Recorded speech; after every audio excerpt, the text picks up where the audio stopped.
They didn't ask him to stand. They grabbed him. Hard hands. No warning. No explanation. Just fingers digging into the lapel of his navy suit, yanking him up from seat 2A, like he didn't belong there, like he never had. "Sir, you need to come with us. Now!"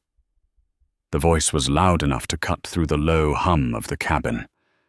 Conversations died mid-sentence. Champagne glasses froze halfway to lips. A man in row 3 slowly lowered his newspaper, eyes narrowing, not in concern, but curiosity. Daniel Carter didn't resist.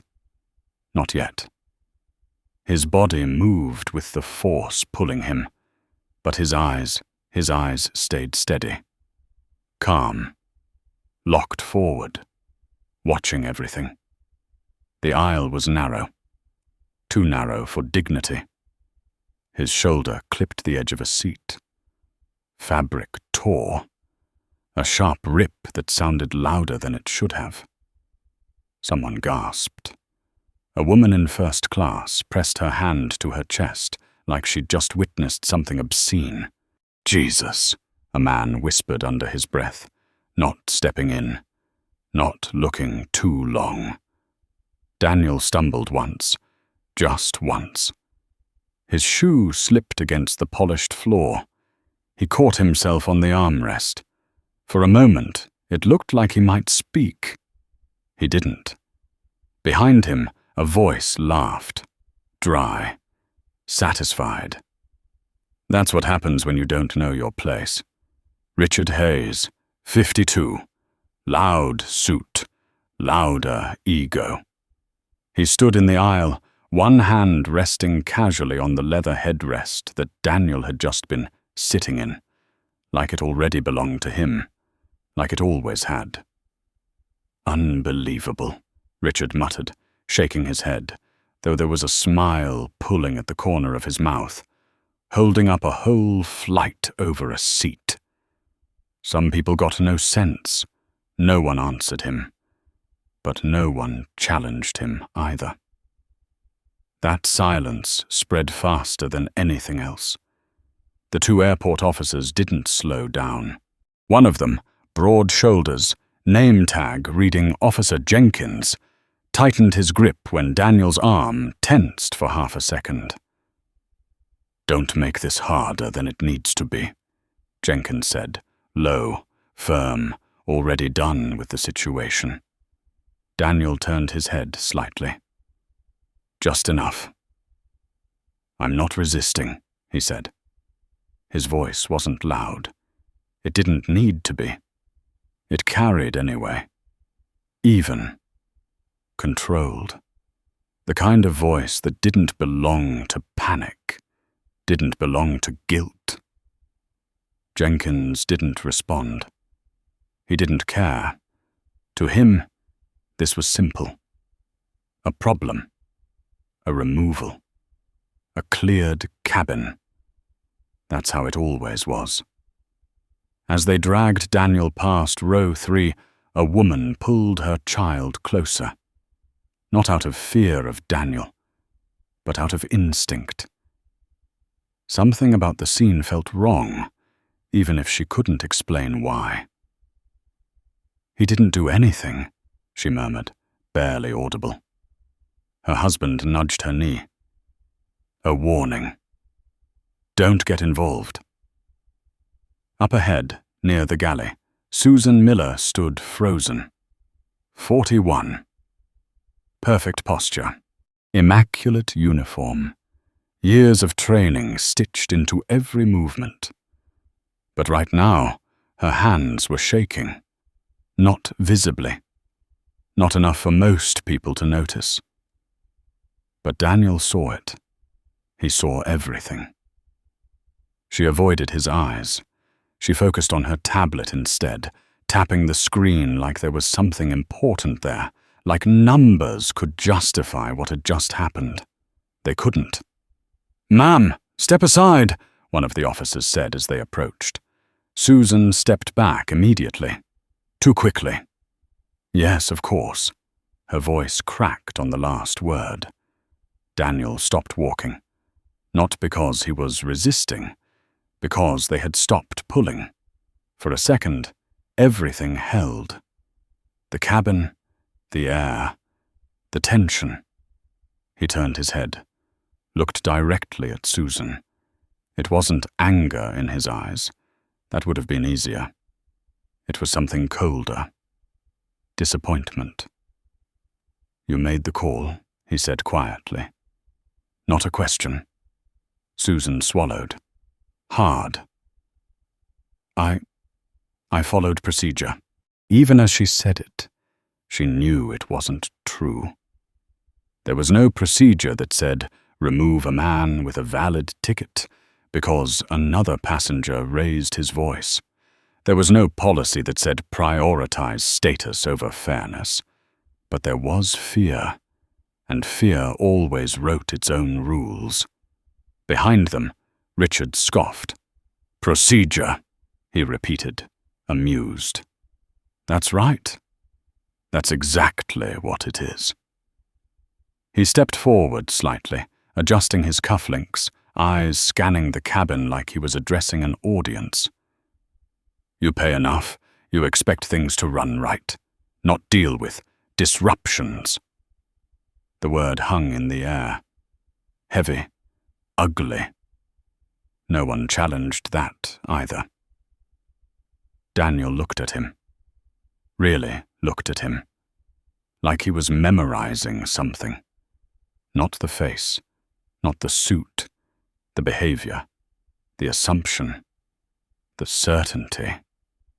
Then Daniel nodded once. Slow, almost like he understood.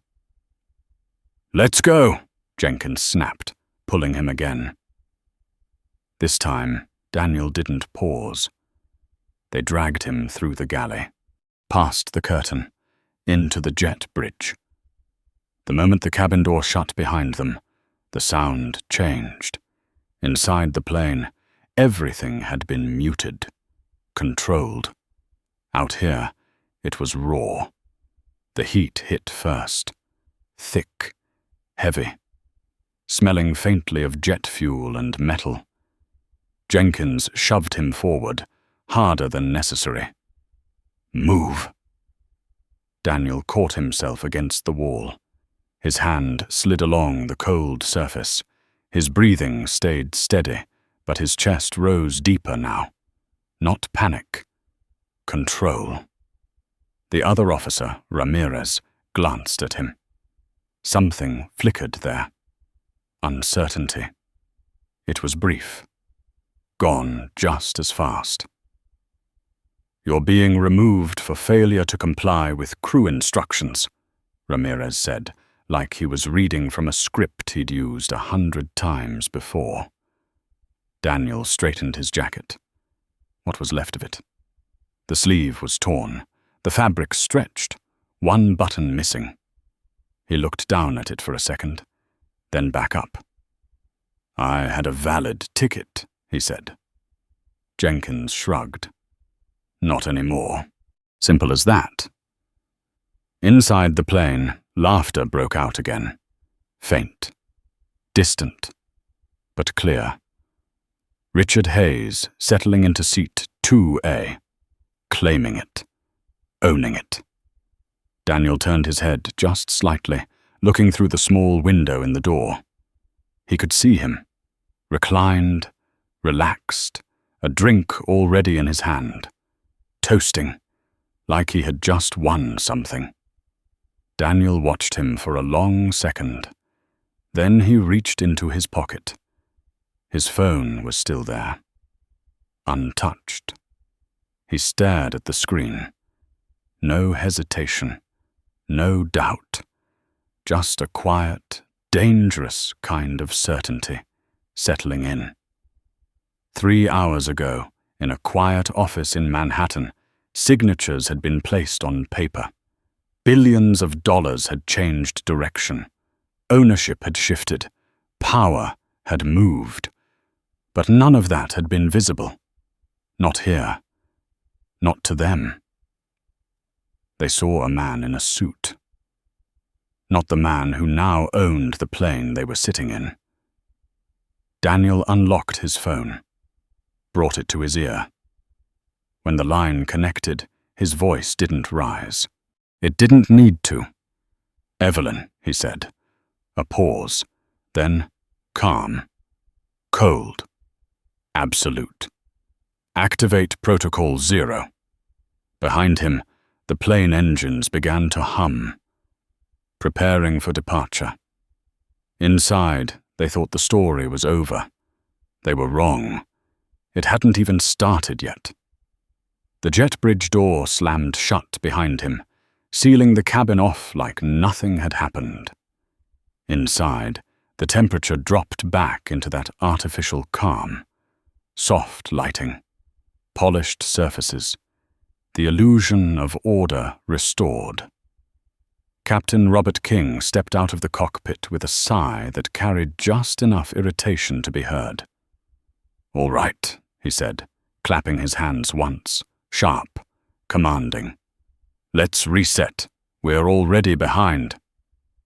His eyes swept the cabin, not looking for truth, only for compliance.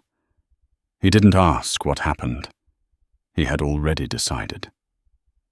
Susan stood near the galley, posture straight again, but her fingers still trembled at her sides. "It's handled," she said quickly, before he could ask.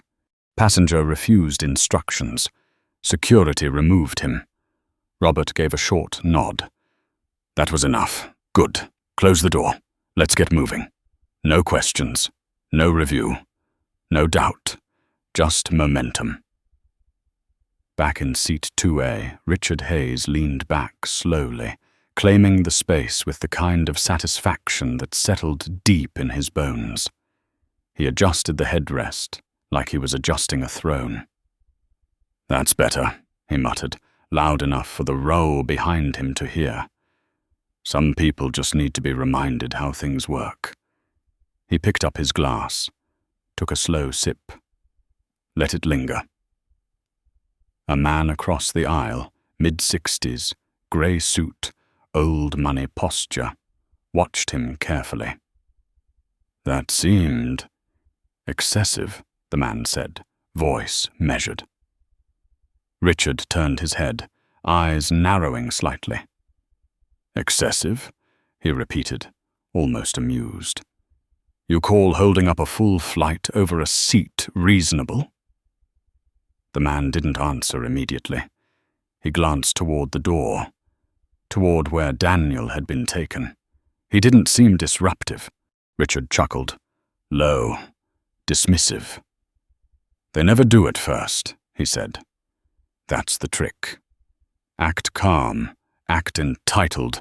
Next thing you know, they're sitting where they don't belong." The words landed harder than he intended. Not because of volume, because of certainty.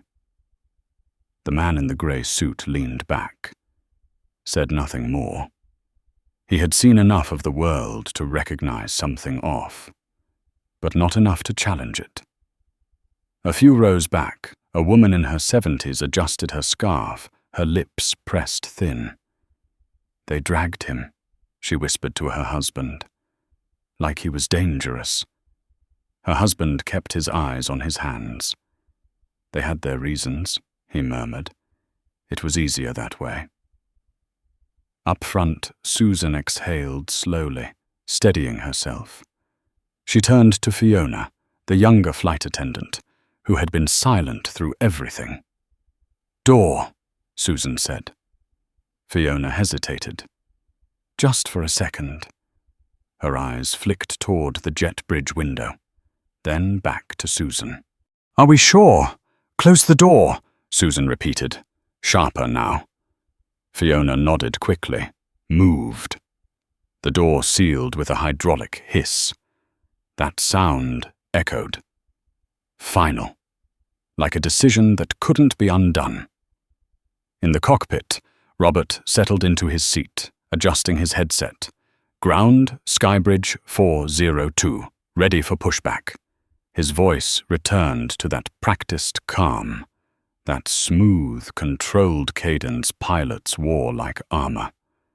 The response came back almost immediately.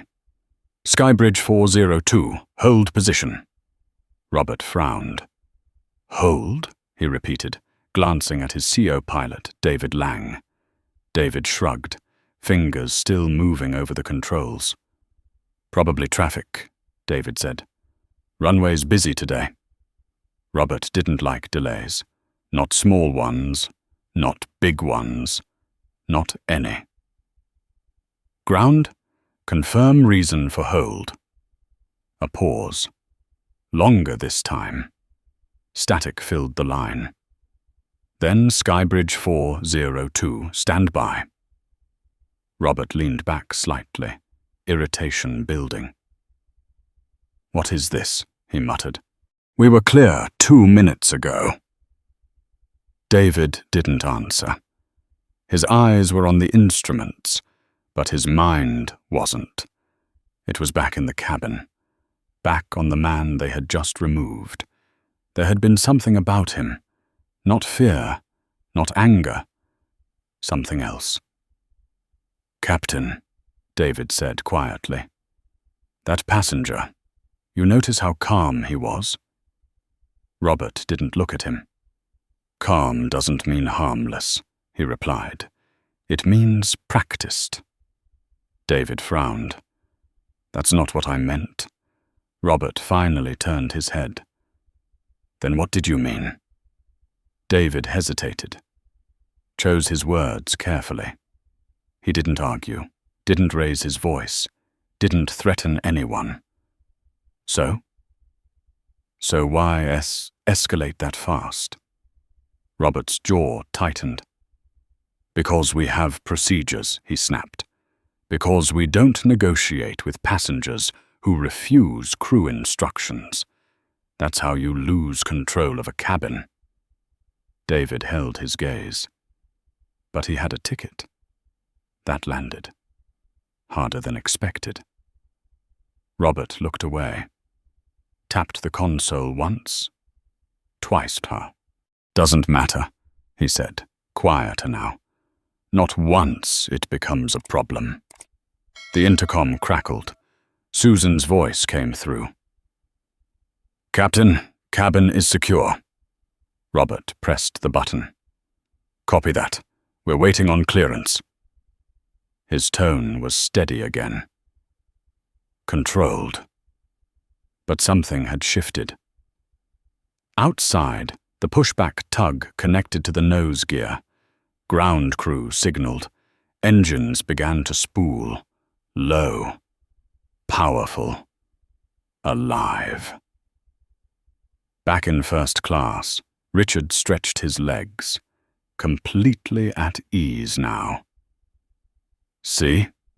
he said to no one in particular. "Handled." He raised his glass again. To efficiency. No one joined him, but no one stopped him either. The plane began to move. Slowly at first, then smoother, taxiing toward the runway. Inside the cabin, conversations returned. Quiet, cautious, like people were trying to convince themselves everything was normal again.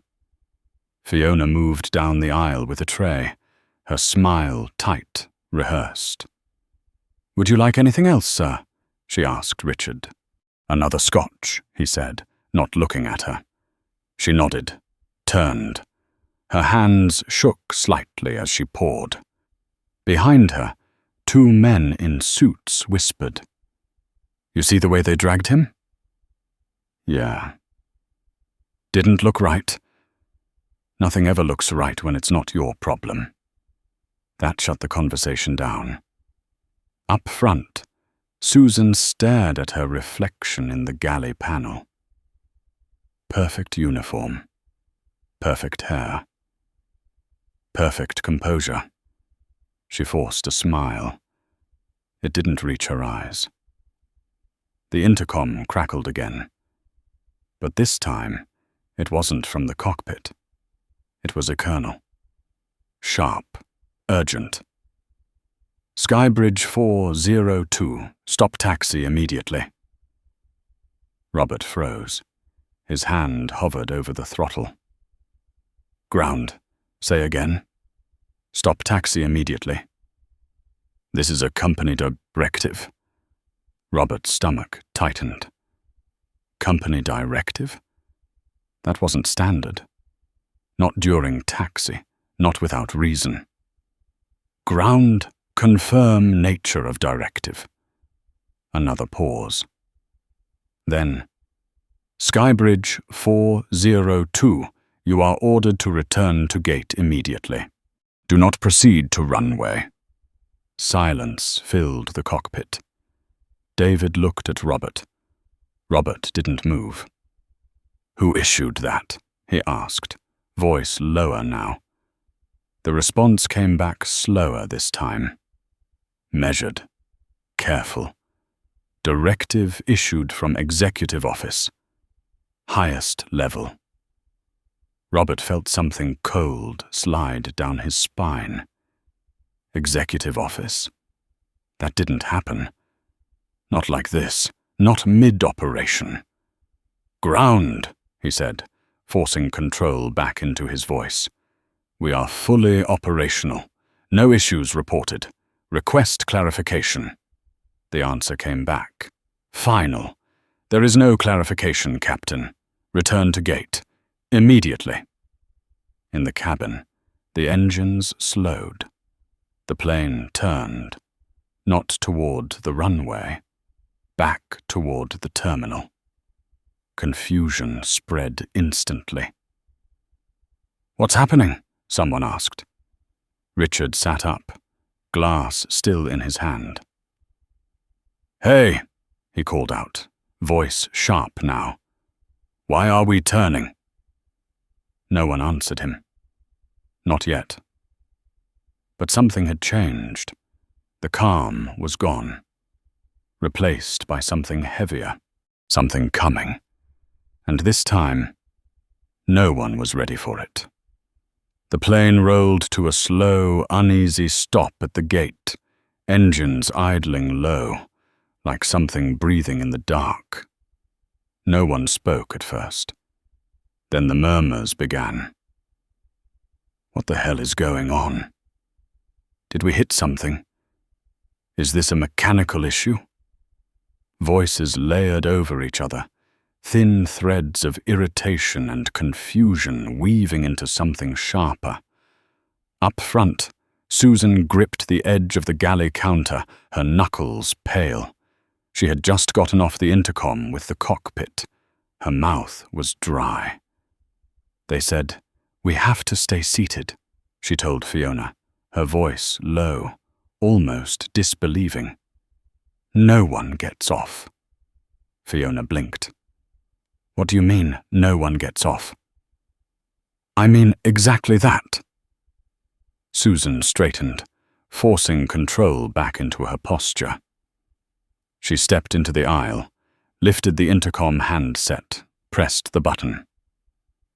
"Ladies and gentlemen, we've been asked to remain at the gate for a brief delay. Please stay seated. We'll update you shortly." Her tone was professional, smooth, but it didn't land.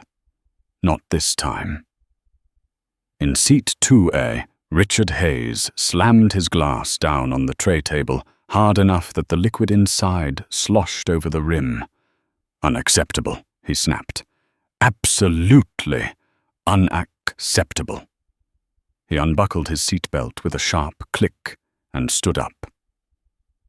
"I have a meeting in London at 8 in the morning. I don't have time for this nonsense." The man in the grey suit watched him again, more carefully this time. "You might want to sit down," he said quietly. Richard turned, irritation flashing. "I don't sit when I don't have to." He stepped into the aisle. "Hey," he called out, louder now. "What's the issue? Who's in charge in here?" Susan turned toward him, her smile already strained. "Mr. Hayes, we're still waiting for—" "No," he cut her off, stepping closer.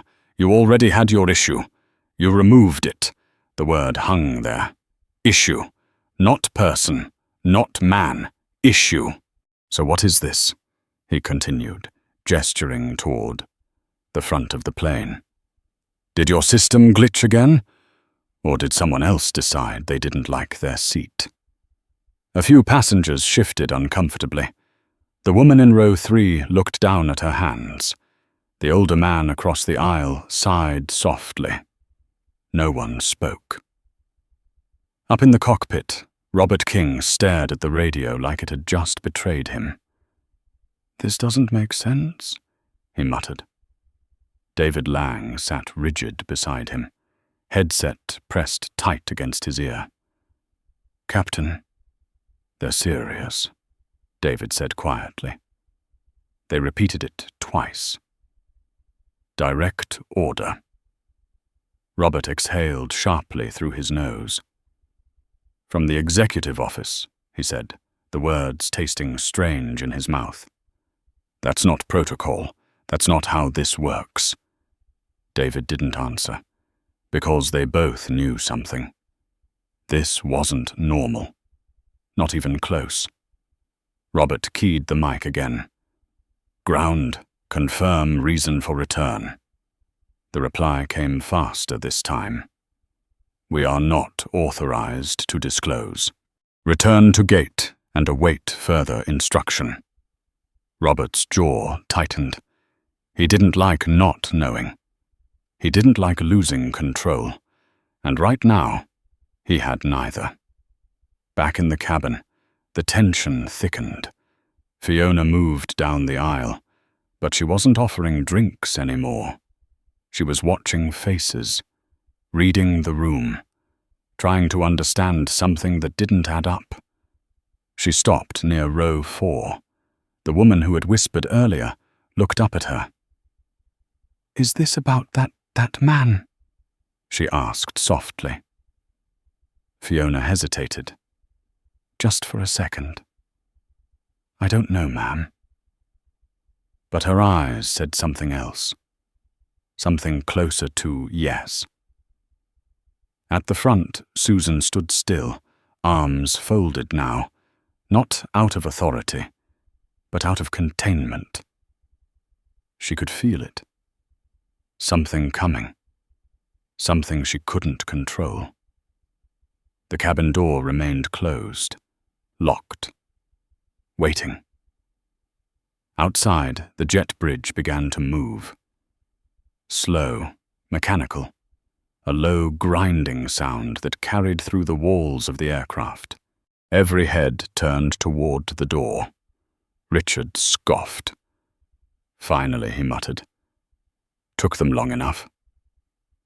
He adjusted his jacket, straightened his collar, already preparing to complain, to escalate, to remind whoever walked through that door exactly who he was.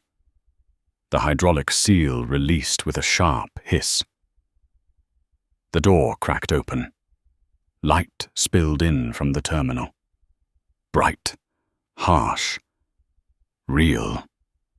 And then silence.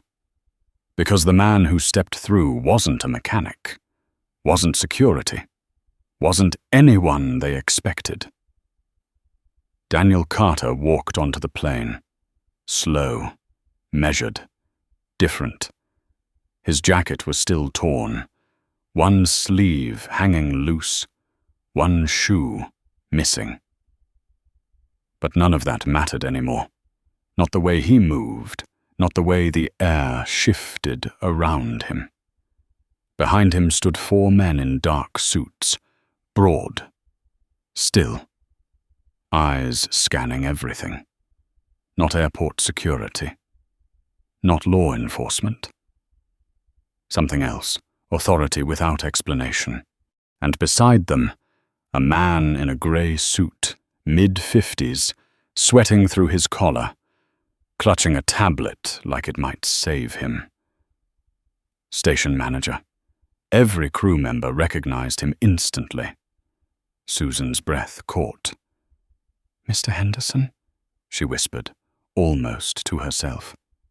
Henderson didn't look at her. He looked at Daniel. like he was waiting, like he was taking direction. The cabin went still. Even Richard stopped moving. His mouth opened slightly, confusion flickering across his face. Daniel stepped fully into the aisle.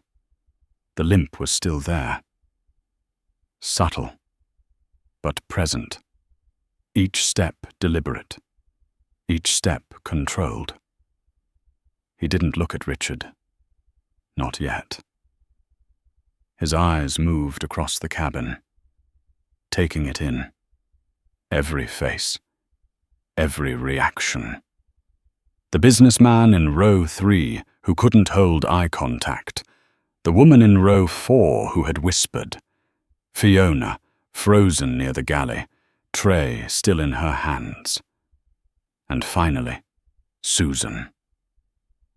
Their eyes met. This time, she didn't look away. She couldn't. Daniel stopped, right there in the center of first class. And when he spoke, he didn't raise his voice. He didn't need to. "Who is the lead on this flight?" The question cut clean. Sharp. Final. No room for interpretation. Susan stepped forward. Her legs felt heavier than they should have. "I am," she said, her voice quieter now. "Susan Miller." Daniel nodded once. "Good." He turned slightly. Not to her, to Henderson. "Confirm." Henderson swallowed. Hard. "Yes, sir," he said quickly. "She is the lead flight attendant on record." "Sir." The word landed. Heavy. Wrong. Because it didn't belong there, not in this context, not directed at a man who had just been dragged off the plane minutes ago. The cabin felt it, shifted with it. Richard frowned. "What is this?" he demanded, stepping forward again. "Who the hell is this guy?" Daniel turned his head. Slow. Deliberate. And for the first time, he looked directly at Richard Hayes, not with anger, not with frustration, but with something far more dangerous. Recognition, understanding, and beneath it, judgment. The kind that doesn't need to be spoken to be felt. Richard's voice faltered for half a second. Just half. Then he recovered. "Look," he said, forcing confidence back into his tone. "I don't know what kind of stunt this is, but I already dealt with this situation." The man was removed. "We're done here." Daniel took one step closer. The air tightened. "You're right," Daniel said quietly. A pause. "Long enough to matter. But we're not done." And something in the way he said it, not loud, not aggressive, just certain, made the entire cabin understand. This wasn't a delay. This wasn't a misunderstanding. This was something else, something bigger. And it was just beginning. No one moved. Not the passengers. Not the crew. Not even Richard Hayes, who had built a life on never being the one who hesitated. But he hesitated now. Just for a second. Because something in Daniel Carter's presence had shifted the room in a way that didn't make sense. It wasn't authority you could see. It was authority you felt. Richard forced a laugh, sharp and brittle. "All right, enough of this," he said, stepping forward, pointing a finger like he needed something to anchor himself. "You were removed. That's how this works. You don't just walk back on like you own the place." The words hung there. Daniel didn't respond immediately. He just looked at him. Measured. Calm. Then he turned slightly. "Mr. Henderson," he said. The station manager straightened instantly, like a string had been pulled. "Yes, sir." Richard's expression flickered again. "Sir." There it was again. Wrong. Out of place. "Is this aircraft secured?" Daniel asked. Henderson nodded quickly. "Yes, sir. Engines powered down. All systems on hold pending your instruction." Your instruction. That one landed harder. A ripple moved through the cabin. Subtle, but undeniable. Susan felt it in her chest. Fiona felt it in her hands. Even Robert, still in the cockpit, felt it in the silence pressing against the walls. Daniel nodded once. Good. He stepped forward, deeper into the aisle. Each step slow, intentional. Not a man returning. A man arriving. "Who authorized the removal?" he asked. The question wasn't loud, but it carried. Because it wasn't a question. It was a demand. Susan swallowed. Her throat tightened as every eye in the cabin turned toward her. She stepped forward again. "I did," she said. Daniel looked at her. Not quickly, not casually. He took his time, like he was examining something fragile and already broken. On what grounds? Susan opened her mouth. Closed it, tried again. "He refused a direct instruction," she said, her voice finding structure, leaning on training. "We had a priority passenger conflict. I followed escalation protocol." Daniel's gaze didn't shift. "Did I raise my voice?" The question cut straight through her. "No." "Did I threaten anyone?" "No." "Did I leave my assigned seat?" Susan's lips parted. Silence stretched. "No." Daniel nodded once. Then he looked past her. To the cabin. The room held its breath. Did anyone here feel unsafe? No one spoke. Not one voice. The absence of sound was louder than anything else. Richard scoffed, stepping forward again, refusing to let control slip. "This is ridiculous," he snapped. "You're twisting this." The man was obstructive. He delayed the flight. "That's enough." Daniel turned back to him. Slow. Precise. "And who are you?" he asked. The question landed like a slap. Richard blinked, caught off guard for the first time. "You know exactly who I am," he said, voice rising slightly.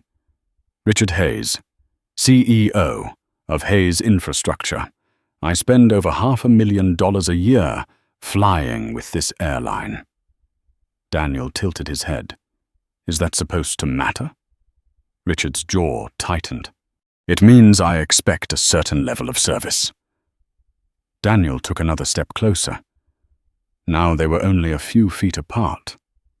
"And that level of service includes removing other passengers from seats they paid for." Richard's eyes flashed. "It includes correcting mistakes."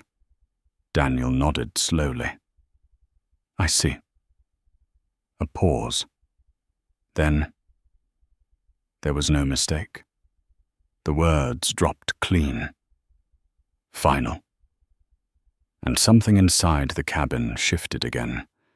Susan felt it like pressure in her ears. Fiona's breath caught. The older man in the grey suit leaned forward slightly, his attention fully locked now. Richard shook his head. "You don't get to decide that," he said. "The airline does." Daniel held his gaze. "No," he said quietly. "I do." The silence that followed was absolute. No engine noise, no movement, nothing. Just that sentence, hanging, heavy, wrong. Because it couldn't be true. Except Henderson stepped forward, his voice shaking but clear enough. "Mr. Hayes, this is Daniel Carter." A beat. "Then he is the new owner and majority stakeholder of Skybridge Airways." The words didn't land all at once. They fractured, moved through the cabin in waves, slow. Then all at once, Susan's vision narrowed. Her hands went cold. Fiona's tray slipped slightly in her grip, glasses clinking softly. The older man in grey closed his eyes briefly, like something had just confirmed itself. "And Richard laughed, loud, sharp, disbelieving. "That's a joke," he said. No, that's not possible." Daniel didn't move, didn't argue, didn't defend. He just stood there and let the truth settle. Henderson stepped closer, pulling up something on his tablet, his hands trembling as he held it out. "The acquisition closed this morning," he said. "Global Reach Holdings has been transferred. Mr. Carter now controls the airline, its assets, and its operations." Richard stared at the screen. Didn't take it. Didn't need to, because something in his chest had already dropped. Hard. Fast. Unrecoverable. "That," he started, then stopped. His voice had changed. Not louder. Smaller. Daniel finally shifted his gaze away from him. Back to Susan. "Let's continue," he said. Her breath hitched. She couldn't feel her fingers anymore. "You removed me from this aircraft," Daniel said, "in violation of federal aviation guidelines and company policy." Susan shook her head instinctively. I was trying to manage. You were trying to avoid conflict," Daniel cut in. His voice didn't rise, but it sharpened. "And in doing so, you created one." Susan's eyes filled. Not with tears, with realization. "I didn't know who you were," she said, the words slipping out before she could stop them. Daniel held her gaze. "That's the point." The sentence hit harder than anything else, because it stripped everything away. No status, no titles, no assumptions. Just truth. Behind them, Robert King had stepped out of the cockpit. He had heard enough, seen enough. His face was pale, tight, controlled only by years of discipline. "Mr. Carter," he said, stepping forward. "I wasn't aware." Daniel raised a hand. Not aggressively. Just enough. Robert stopped. Mid-sentence, mid-step. Because something in that gesture made it clear. This wasn't a conversation anymore. This was judgment, and it had already begun. Robert King stood there, with his mouth slightly open, the rest of his sentence collapsing before it ever reached the air. For a man who had spent over 20 years in command, who had navigated storms, emergencies, and the quiet arrogance of authority, he had never felt this kind of stillness press against his chest. Daniel Carter didn't look at him right away. He let the silence do the work. Let it stretch. Let it settle into every corner of the cabin until no one could pretend this was anything less than what it was. A reckoning. When Daniel finally turned, his eyes were calm. Too calm. "Captain," he said. Robert straightened instinctively. Old habits. Muscle memory. Yes, sir. The word slipped out before he could stop it. Sir. The same word he had refused to use minutes ago. Daniel took a step closer. Walk me through your decision. It wasn't a request. Robert felt it. He glanced briefly at Susan, then back at Daniel. We had a situation, he began, his voice steady but thinner than usual. Passenger conflict. The crew assessed it as a disruption to operations. I supported their decision to remove. You supported it, Daniel cut in. Robert paused. Yes. Without speaking to me. Robert's jaw tightened. The crew briefed me. You didn't speak to me, Daniel repeated. The repetition stripped the explanation down to nothing. Robert held his ground. No, he admitted. Daniel nodded once. Why not? The question wasn't loud, but it was surgical. Precise ball. Robert searched for something that would hold. Procedure, time pressure, authority. None of it felt solid anymore. We rely on crew assessment, he said finally. We have to. That's how we maintain order. Daniel watched him for a long second. Order, he repeated. Then he looked around the cabin, at the faces, at the eyes that now refused to meet his. This is what order looks like to you? Robert didn't answer, because there was no good answer. Behind them, Richard Hayes shifted uncomfortably, the earlier confidence draining out of him in slow, visible increments. He cleared his throat. Look, I think we're blowing this out of proportion, he said, forcing his voice back into something resembling control. There was a misunderstanding. It happens. No need to. Daniel turned his head. Just slightly. And Richard stopped talking, not because he was told to, because something in that glance made continuing feel like a mistake. Daniel stepped past Robert, moved toward the center of the cabin again. He reached down, picked up his tablet from the floor where it had been kicked aside earlier. The screen was cracked, a thin fracture running across the corner like a fault line. He held it up for a moment, studied it, then set it gently on the tray table of seat 2A. Richard's seat. No, Daniel's seat. The distinction mattered now. Daniel rested his hand on the back of the chair. This seat, he said quietly, was purchased. Legally. Properly. Without upgrades. Without favors. He looked at Susan. At any point, did the system indicate otherwise? Susan shook her head slowly. No. Daniel looked at Robert. At any point, did you verify the claim made against me? Robert didn't move. No. Daniel nodded again. Then he turned, faced the entire cabin.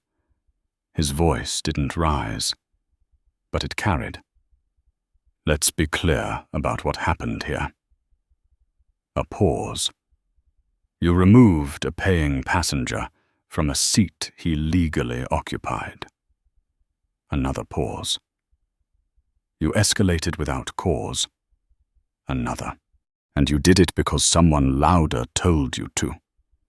The words settled into the room like weight. Heavy. Unavoidable. Fiona felt her throat tighten. The older woman in row 3 pressed her lips together, eyes glistening now.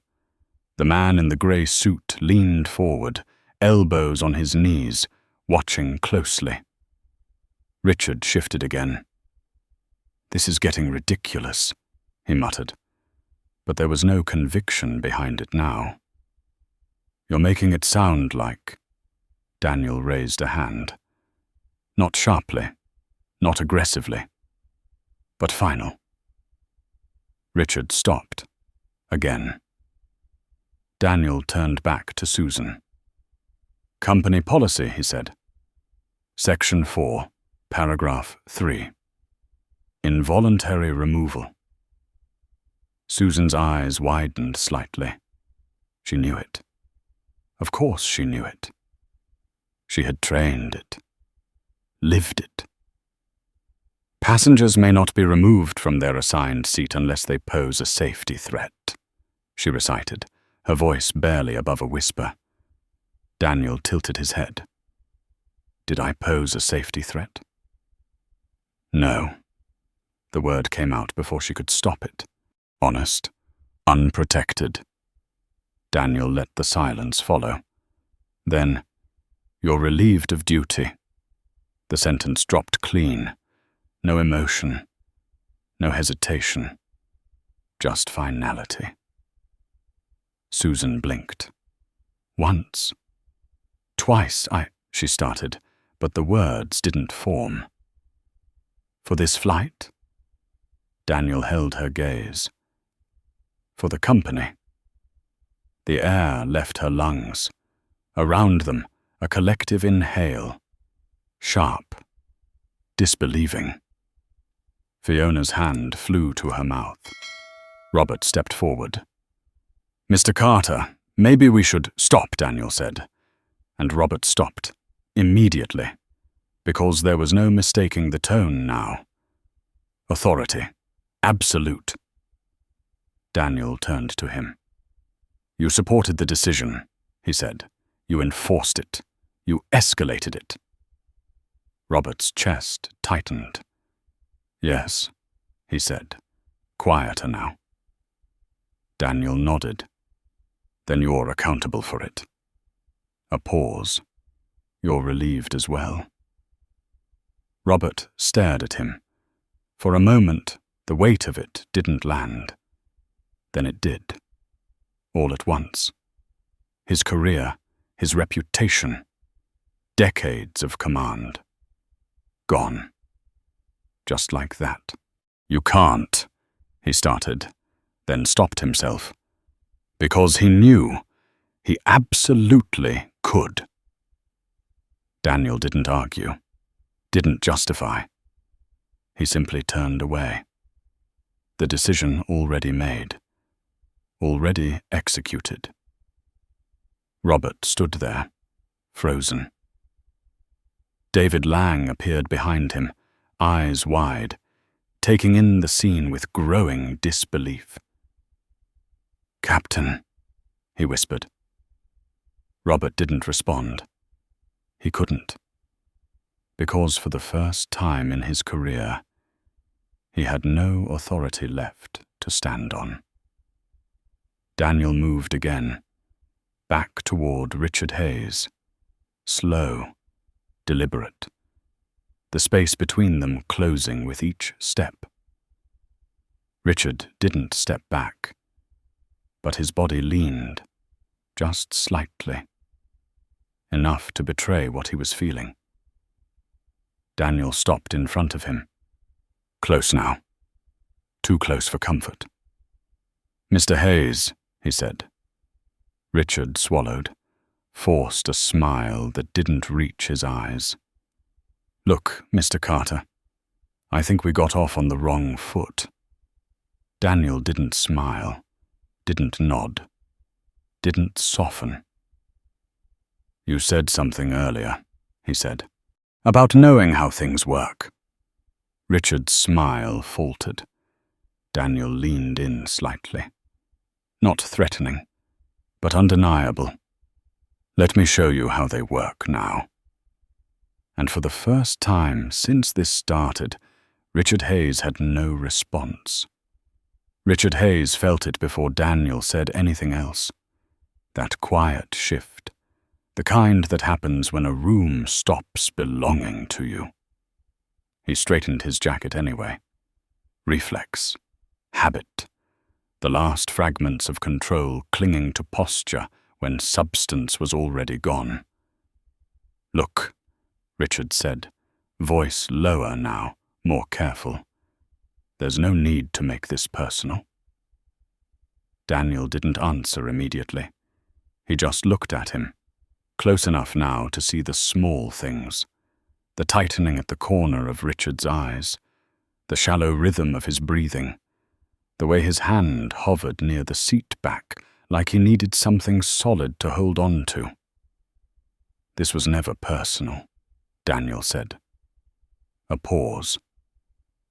"Until you made it that way." Richard's throat moved. "I didn't know who you were." There it was, the line people always reached for when everything else failed. Daniel tilted his head slightly. "That's the problem." The words landed harder than anything shouted could have, because they weren't about him. They were about everything behind it, every assumption, every decision made without looking twice. Richard tried to recover. "Misunderstandings happen," he said quickly. "We can resolve this. I'm willing to move.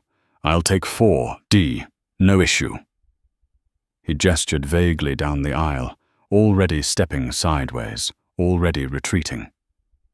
Daniel's hand came up. Not touching him, but stopping him. "No." Richard froze. "But you said that's your seat. I don't want the seat." The sentence cut clean. Richard blinked. "Then what?" Daniel stepped closer. Close enough that Richard could feel the weight of him.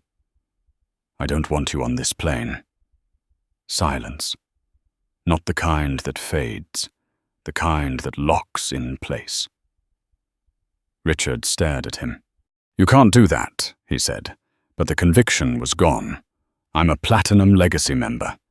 I've spent—" "I don't care," Daniel said. Simple. Direct. Final. Richard's mouth opened. Closed. Opened again.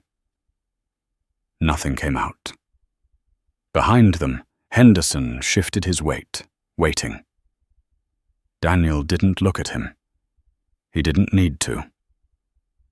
"Mr. Henderson." "Yes, sir." "Revoke his status." Henderson didn't hesitate. "Yes, sir." The speed of it made Richard's stomach drop.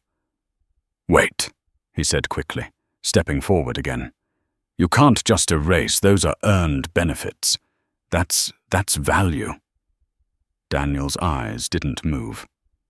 "Then consider it a loss." Richard laughed. It came out wrong. Thin. Unstable. "This is insane," he said. "You're going to ban me over a seat?" Daniel shook his head slowly. A pause. "I'm banning you because of how you treated another human being." The sentence didn't just land.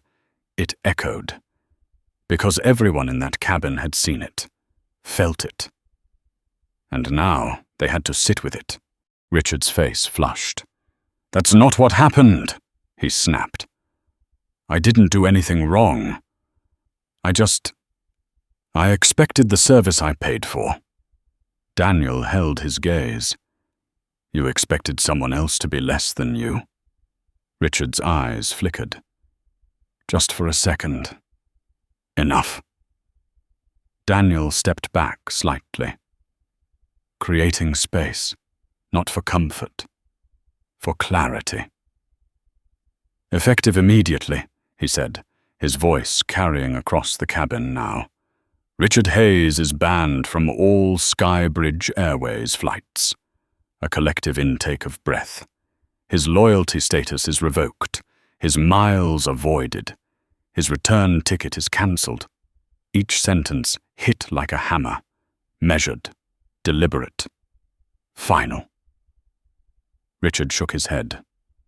"No," he said, backing up now, hands coming up slightly. "No, you don't get to do that. That's illegal. That's theft." Daniel's expression didn't change. "Then you're free to challenge it. A beat. In court." Richard looked around, at the faces. The same people who had watched him earlier. The same people who had said nothing. Now they were watching again, but differently. Not with curiosity. With distance. He was alone in it now. "You're overreacting," he said, his voice cracking just slightly. This is a misunderstanding." Daniel didn't respond. He turned his head. "Kane." One of the men behind him stepped forward. Tall, broad, silent. The kind of presence that didn't need explanation. "Sir." "Remove him." The words were calm, almost gentle, but there was nothing gentle about what they meant. Richard's eyes widened. "You can't touch me," he said quickly, stepping back. "I didn't do anything. I'm not leaving." Kane didn't argue, didn't raise his voice. He simply reached forward. Firm hands, controlled, professional. "Sir, please come with us." Richard jerked his arm away. "Don't touch me," he snapped, louder now, the edge returning for a moment. "I said don't." The second guard stepped in. Together, they lifted him.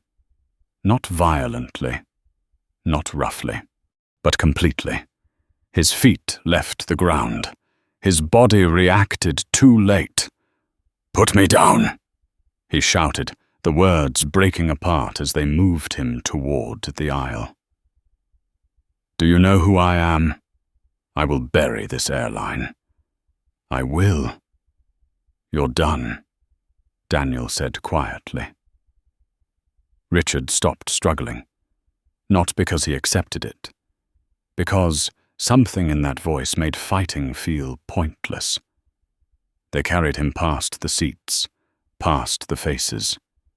No one spoke. No one intervened. The woman in row 3 watched with her hand over her mouth. The man in the grey suit lowered his gaze. Fiona stood frozen, eyes wide, watching the reversal unfold in real time. At the galley, Richard grabbed the edge of the curtain.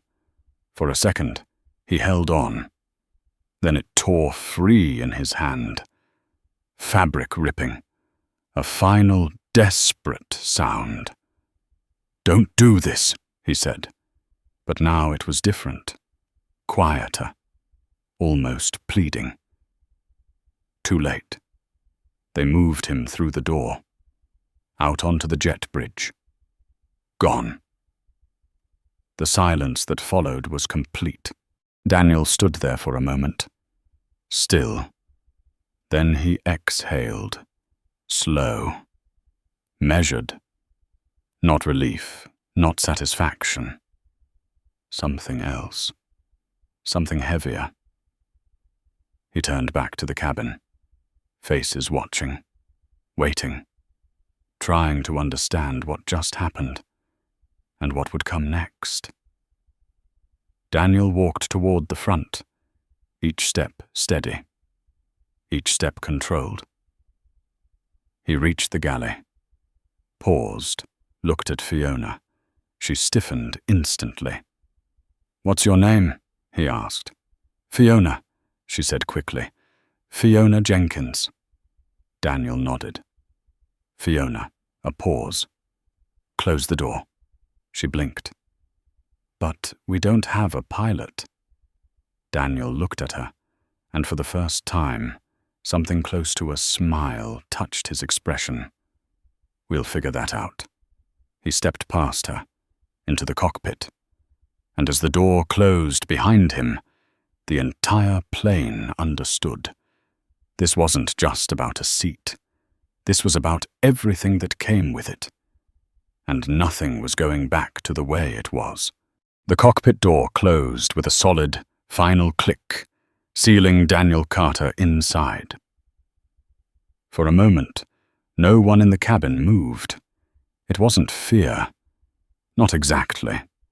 It was something closer to disbelief, like reality had shifted just enough that no one trusted their footing anymore. Fiona stood in the galley, her hand still resting on the door latch, her breath shallow.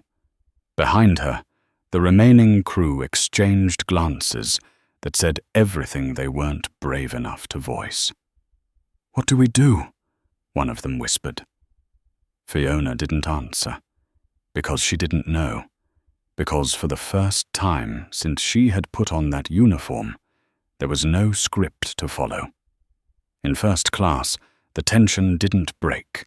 It held, thick, pressurized, like the cabin itself was waiting for something else to happen. The man in the grey suit leaned back slowly, exhaling through his nose.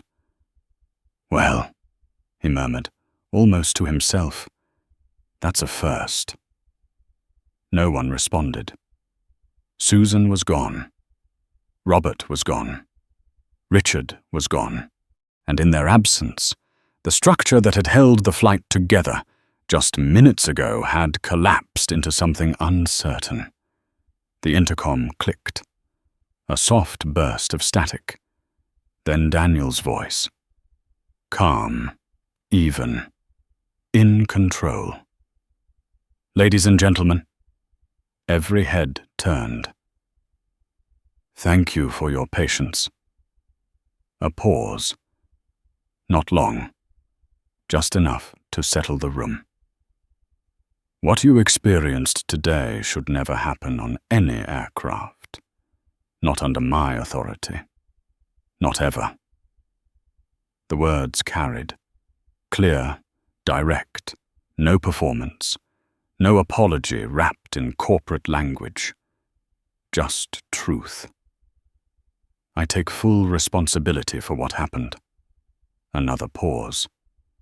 Fiona felt her chest tighten. Not because of the words, because of how they were said. I also take responsibility for what happens next.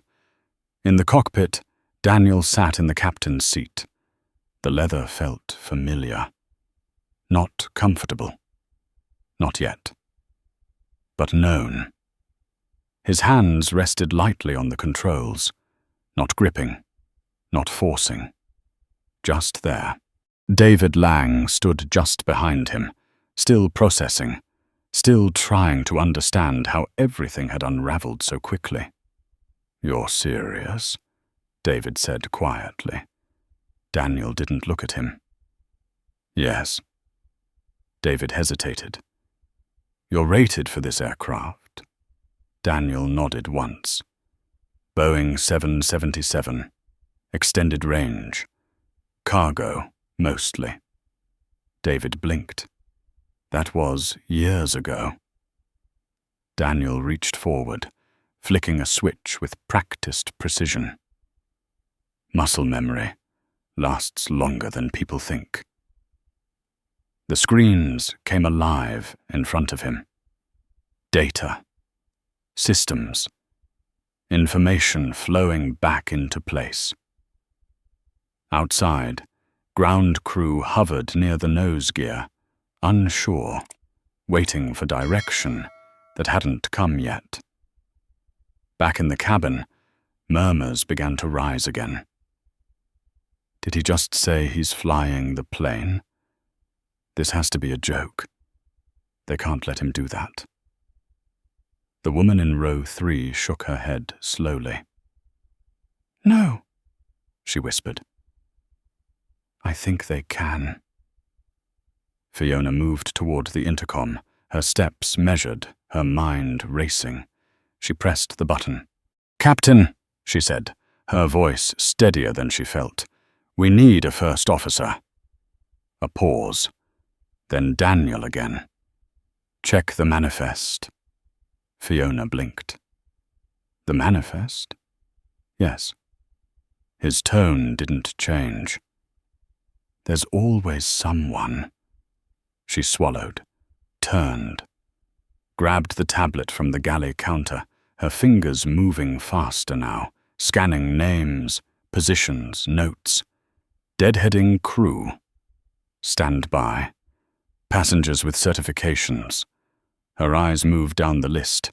Then she stopped. Row 40. Marcus Reed, commercial pilot, off duty. Her breath caught. She looked up. Row 40, she called out, louder now. Is there a Marcus Reed on board? A man halfway down the cabin looked up, startled. Late 30s, lean build, eyes sharp.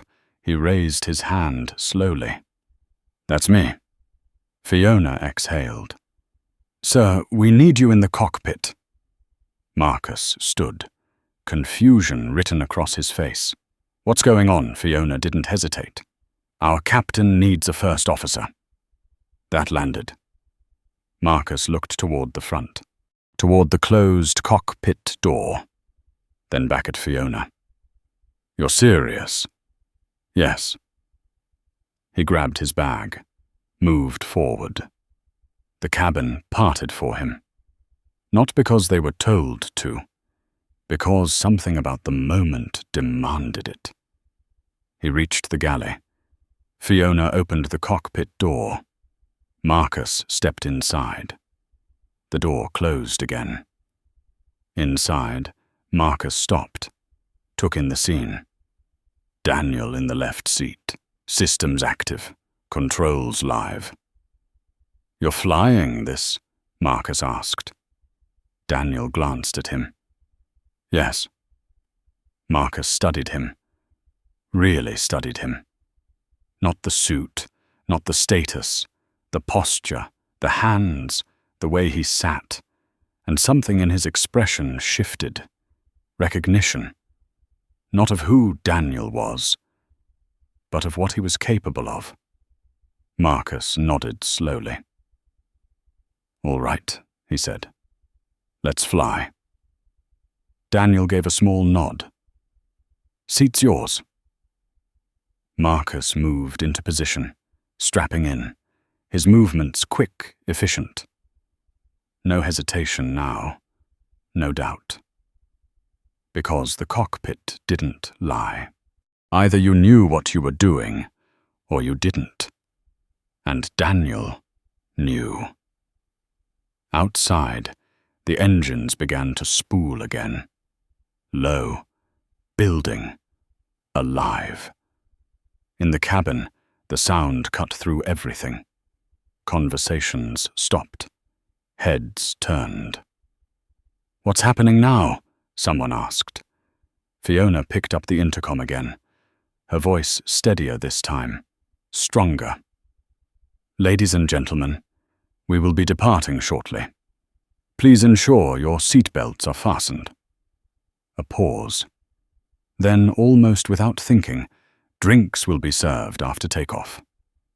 A few people laughed, nervous, relieved. Something in the air shifted. Not back to normal, but forward, into something new. In the cockpit, Daniel keyed the radio. Ground, Skybridge 402. His voice was different here, sharper, more precise. Request push and start. There was a pause on the other end. Then, Skybridge 402. Confirm command authority. Daniel didn't hesitate. Command authority confirmed. Another pause. Longer this time. Then cleared for push and start. Daniel glanced at Marcus. Marcus gave a small nod. Let's go. Daniel's hand moved, smooth, controlled. The aircraft responded, heavy, powerful, obedient. And as the plane began to move, slowly at first, then steadily, the entire cabin felt it. Not just the motion, the shift, from chaos to control, from silence to something rising. And for the first time since this started, people weren't watching in fear. They were watching in awe. The engines roared louder as the aircraft taxied toward the runway, a deep mechanical growl that vibrated through the cabin floor and up into the bones of every passenger on board. Daniel Carter's hands rested steady on the controls. Not tight, not hesitant. Certain. Beside him, Marcus Reed adjusted the flight management system, eyes flicking between screens, inputs, and the man in the captain's seat. "You weren't kidding," Marcus said quietly, almost to himself. "You really know this bird?" Daniel didn't look at him. "I used to sleep in these cockpits," he replied. "Cargo runs, overnight routes, no passengers, no complaints, just the machine and the sky." Marcus let out a slow breath. That was a long time ago. Daniel adjusted the heading slightly, not long enough to forget. Outside, the runway stretched ahead like a strip of black glass under the afternoon sun. In the cabin, silence had transformed into something else. Expectation. Fiona stood near the galley, gripping the edge of the counter as she felt the engines building power. Her heart pounded, but not from fear anymore. From something sharper. Pride. The woman in row 3 leaned toward the aisle, watching the wing through the small oval window. "He's really doing it," she whispered. The man in the grey suit nodded slowly. "Yes," he said. "He is." Back in the cockpit, the tower's voice crackled through the radio. "Skybridge 402, cleared for takeoff." Marcus glanced at Daniel. Daniel nodded once. "Cleared for takeoff." He pushed the thrust levers forward. The engines answered. A surge. Raw power. The plane lunged ahead, accelerating down the runway, faster and faster. The world outside blurring into streaks of light and shadow. Insimbototos odd. The pressure pushed passengers back into their seats. Breaths held. Hands gripping armrests. A child somewhere in economy let out a small, startled laugh. And then lift, smooth, controlled. The wheels left the ground. The aircraft climbed, steady, strong, as if it had something to prove. Daniel's eyes stayed forward, scanning instruments, feeling the climb through his hands, through the subtle feedback of the controls. "Gear up," he said. Marcus moved instantly. Gear up. The city of New York fell away beneath them, skyscrapers shrinking, rivers turning to thin ribbons of light. In the cabin, a collective exhale moved through the passengers like a wave. They were in the air, against all expectation, against everything that had just happened. Fiona leaned back against the wall, closing her eyes for just a second. Then she opened them again. Work to do. She straightened, moved down the aisle. "Ladies and gentlemen," she said, her voice clear now, confident, "we are now safely in the air. Service will begin shortly." A few people smiled, a few even clapped quietly. The tension was breaking, not completely, but enough. In first class, the man in the grey suit raised his glass slightly toward the cockpit. "To the captain," he murmured. Others followed. Small gestures, quiet acknowledgement. Back in the cockpit, Marcus glanced over. "You just turned a disaster into this," he said. "I've never seen anything like it." Daniel's expression didn't change. It shouldn't have been a disaster to begin with. Marcus nodded. Fair. A pause. Then, "Can I ask you something?" Daniel adjusted the trim. "Go ahead." Marcus hesitated. "You really bought the Airline?" Daniel finally looked at him. Just for a second. "Yes." Marcus let out a soft laugh. "Damn." He shook his head. "I almost didn't get up when they called my name." Daniel's voice stayed even. "But you did." Marcus nodded. "Yeah. Guess I didn't want to miss whatever this was." Daniel turned his attention back to the horizon. Outside, the sky stretched endless and blue. "Most people don't get a second chance to do the right thing," he said. Marcus didn't respond right away, because he understood exactly what that meant. Below them, the world was already reacting. Phones buzzed. Notifications lit up screens. Videos uploaded from shaky hands inside the cabin spread across social media like wildfire. Clips of Daniel being dragged, of Richard Hayes shouting, of the chaos in the aisle. And then new clips, Daniel returning, the firing, the removal, the takeover. The narrative was shifting in real time. Inside the plane, the mood continued to change. Passengers leaned toward each other, whispering, sharing what they were seeing on their screens. "Is this him?" "That's him." "Oh my God, it is." Fiona paused beside a seat, catching a glimpse of a video on a passenger's phone. Daniel's face, calm, unshaken, being dragged down the aisle. Her stomach tightened. She looked away, then kept moving, because now she understood. Not just what had happened, but why it mattered. In the cockpit, Marcus adjusted the altitude. "Cruising in a few minutes," he said. Daniel nodded. "Good." A comfortable silence settled between them. Not empty, focused, professional. The kind of silence that only exists when two people trust the work. After a moment, Marcus spoke again. "You know," he said, "most people would have sued." Daniel's hands rested lightly on the controls. "Most people don't have the option to fix the system." Marcus glanced at him. "And you do." Daniel's gaze stayed forward. "Yes." Another pause.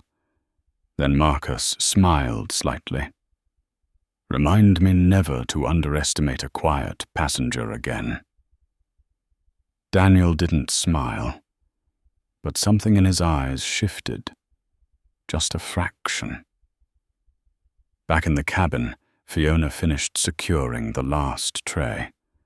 She stood at the front, looked down the aisle, at the people, at the calm that had replaced the storm. Then she turned toward the cockpit, and for the first time since this all began, she felt something close to certainty. Not because everything was fixed, but because the person in control wouldn't let it happen again. By the time the aircraft reached cruising altitude, the story had already escaped the cabin. It moved faster than the plane itself, across phones, across networks, across a country that knew exactly what it was looking at. In row 3, the woman who had spoken up earlier stared down at her screen, her fingers trembling slightly as she scrolled. "Oh my God," she whispered. The man beside her leaned closer. "What is it?" She turned the phone toward him. "It's everywhere." A video played, grainy, shaky, raw. Daniel Carter being dragged down the aisle, his suit tearing, his body forced against the armrests while voices filled the background. Then another clip. Richard Hayes laughing, mocking. The contrast was brutal, undeniable. The man in the grey suit exhaled slowly. "They caught everything," he said. Behind them, more screens lit up. Passengers leaned into the moment, not just as witnesses now, but as participants in something bigger. "They're saying he owns the airline," someone said. "No way." "Yes." "Look, Financial News just confirmed it." A third voice joined. "It says the acquisition closed this morning." Silence followed. A different kind of silence, one built from realization. Fiona stood near the galley, watching it ripple through the cabin. Not panic, not chaos. Understanding. She caught fragments of conversation as they passed. "They removed the owner. They had no idea. This is going to destroy them." Her chest tightened again, but this time it wasn't fear. It was clarity. In the cockpit, Marcus glanced at his own phone, secured beside him.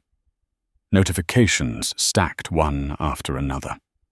He shook his head. "You're trending," he said. Daniel didn't look. "Not interested." Marcus raised an eyebrow. "You might want to be. This isn't small." Daniel adjusted their heading slightly. Neither was what happened. Marcus studied him for a moment. "You're not surprised?" Daniel's voice stayed even. "No." A pause. "I expected it." Marcus leaned back in his seat. "Expected to get dragged off your own plane?" Daniel's eyes remained forward. "I expected the system to reveal itself." That landed. Marcus didn't respond immediately, because there was nothing casual about that statement.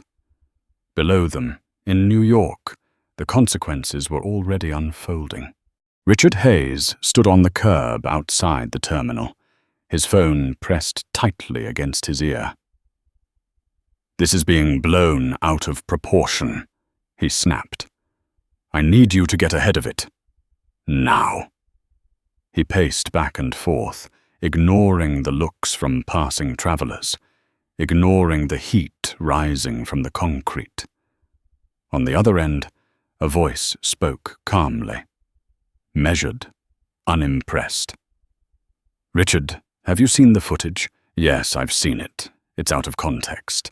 There is no context where that looks good." Richard clenched his jaw. "I didn't say anything illegal." A pause. Then, "You didn't have to." The words cut deeper than any accusation. Richard stopped pacing. "What does that mean?" "It means perception is reality," the voice replied. "And right now, the perception is that you bullied a man out of his seat because you thought he didn't belong there." Richard's grip tightened on the phone. "That's not what happened. It's exactly what it looks like." Silence. Heavy. "Then the board is meeting," the voice continued. "Emergency session. They're already discussing it." Richard's stomach dropped. "They wouldn't. They will. A beat. And you should be prepared." The line went dead. Richard stood there, unmoving. The noise of the airport faded around him.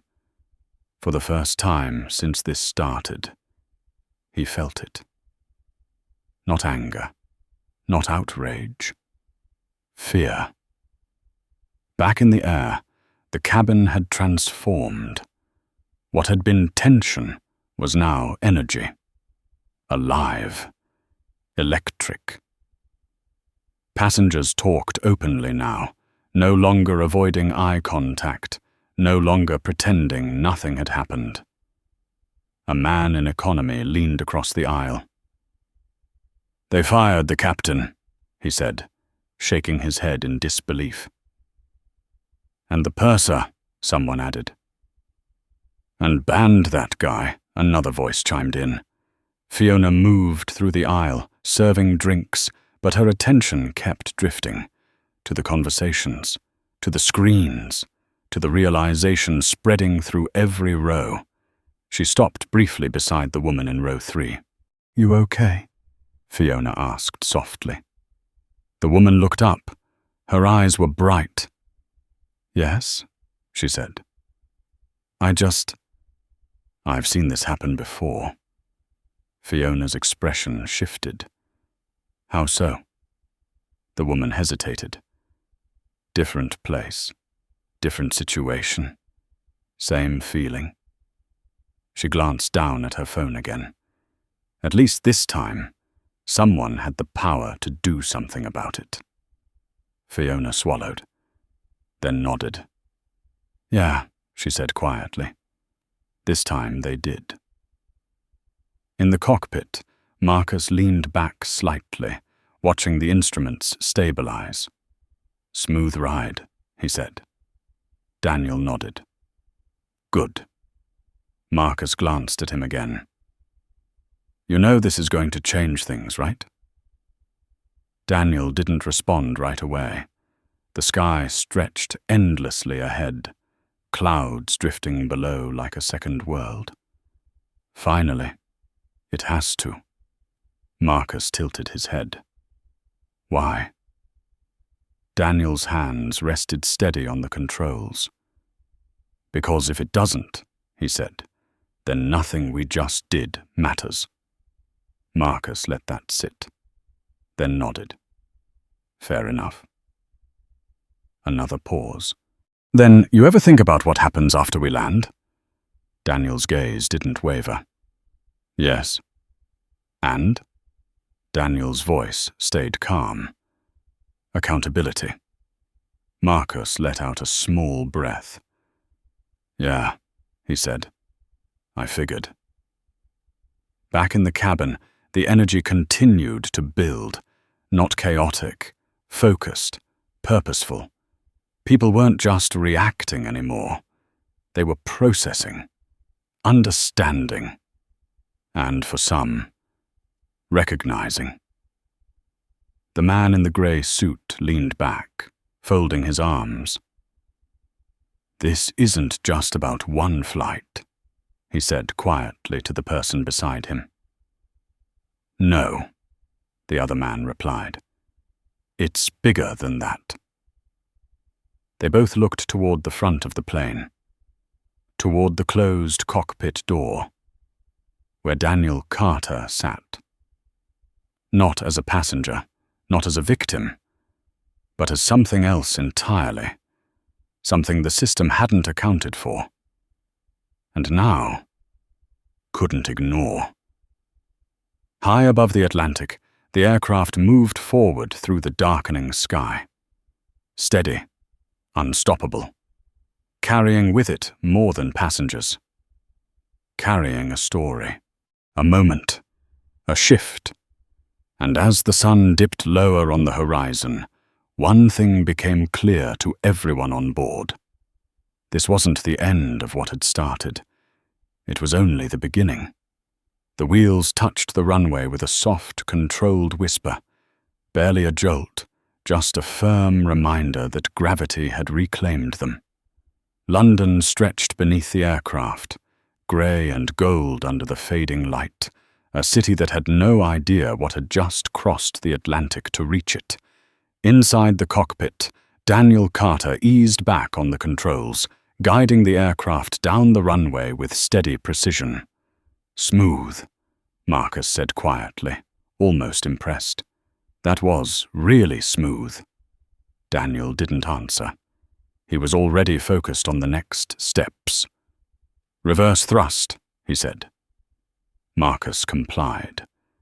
The engines roared briefly, then settled as the plane slowed, rolling forward with controlled momentum. "Welcome to Heathrow," Marcus added under his breath, glancing sideways. Daniel nodded once. "Taxi to gate." The radio crackled, confirming their path. Outside, ground vehicles moved into position, lights flashing in the dusk. Inside the cabin, something shifted the moment the wheels touched down. Relief. But more than that, recognition. Passengers began to clap. At first, just a few. Then more. Then the entire cabin. A wave of applause rolling from the back of economy all the way to first class. Fiona stood near the galley, her eyes wide, her hands clasped together as she watched it unfold. She had never seen anything like this. Not for a landing, not for a flight, not for a man. Daniel stood from the captain's seat once the aircraft came to a complete stop. He stretched slightly, feeling the stiffness in his shoulders, the weight of the past hours settling into his body. Marcus looked at him. "You just did something most people wouldn't even believe," he said. Daniel reached for the overhead panel, shutting systems down one by one. "They don't have to believe it," he replied. "They just have to see it." Marcus nodded slowly. "Yeah," he said. "They definitely saw it." The cockpit door opened. Fiona stood there, a mixture of awe and nervous energy in her expression. "We're at the gate, sir," she said. Daniel stepped out into the cabin. The applause didn't stop. It grew louder. People stood. Not all at once. But enough. A standing ovation building row by row. The man in the grey suit rose first, then the woman in row 3, then others, hands coming together, eyes fixed on him. Daniel paused. Just for a second. He wasn't smiling, but he acknowledged it with a slight nod. Not for praise, for understanding. He moved down the aisle slowly, his limp barely noticeable now, his presence filling the space without effort. Fiona walked beside him. "Sir," she said quietly, "I just wanted to say thank you." Daniel glanced at her. "For what?" She hesitated. Then, for not letting it slide. Daniel held her gaze for a moment, then nodded. "That's your job now, too," he said. Fiona straightened slightly. "Yes, sir." They reached the door. Ground crew waited outside. Airport officials stood nearby, already aware, already briefed. The world had moved fast. Daniel stepped off the plane, and into something bigger. 1 week later, the boardroom was silent. Not the polite silence of corporate meetings, a heavy silence, the kind that settles when everyone in the room knows the outcome before it's spoken. Richard Hayes sat at the end of the long table. He looked different, not just tired, smaller. His suit still expensive, his posture still practiced, but the certainty was gone. Across from him, members of the board avoided his eyes. Papers lay in front of them. Screens glowed with numbers. Numbers that had dropped. Hard. A man cleared his throat. "Given the events of last week," he began, voice measured, and the impact on shareholder confidence. "This is ridiculous," Richard interrupted, though the force behind it was weaker now. "We're reacting to public opinion. That's not how this works." The man didn't stop. "We are reacting to a loss of trust." Richard leaned back in his chair, shaking his head. "I built this company, and you damaged it. another voice said quietly. Richard looked up. The door opened. Daniel Carter walked in. The room shifted instantly, not loudly, not dramatically, but completely. Daniel wore a dark suit now, clean, sharp, controlled. No sign of the torn fabric from the plane, but the memory of it lingered. Richard's face went pale. "You," he said. Daniel didn't look at him. He walked to the head of the table, set down a folder, opened it. "Gentlemen," he said, his voice calm. "Carrying easily across the room, I now hold controlling interest." Silence. Absolute. One of the board members swallowed. "We reviewed the filings," he said carefully. "That is correct," Daniel nodded. "I also acquired the outstanding debt." Another pause. "Which means," Daniel continued, "this company answers to me."